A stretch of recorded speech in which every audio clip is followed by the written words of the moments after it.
अस्सलामुअलैकुम सामीन। 7 शव्वालुल मुकर्रम की तारीख़ शुरू हो चुकी है, 16 अप्रैल है। ख़बर का उन्वान है, लोग बीजेपी को वोट नहीं देंगे, राकेश टिकैत का ऐलान। राकेश टिकैत किसानों के कौमी लीडर हैं, कौमी रहनुमा हैं, उनका ख़ासा असर है।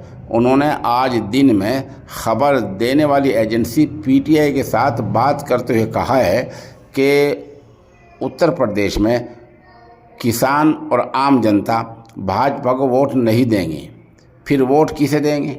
इस सवाल के जवाब में राकेश टिकैत ने कहा, लोग अपनी मर्ज़ी के मुताबिक वोट देंगे।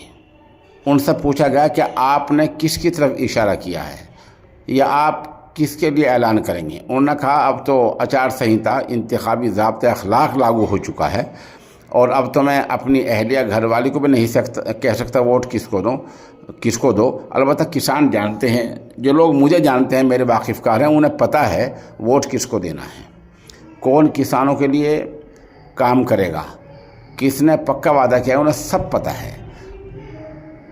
फिर भी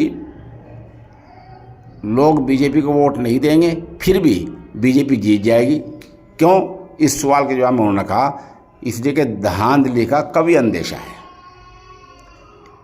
कई सतह पर धांधली का इम्कान है, धांधली के चलते बीजेपी जीत जाती है, वरना इसको चंद सीटें ही मिलने का इम्कान है। उन्होंने कहा कि वोट किसे देना है, किसान जानते हैं, मेरे वाकिफ़कार जानते हैं, और वोट फिर भी इंसान की ज़ाती राय है, कोई किसी को वोट दे सकता है।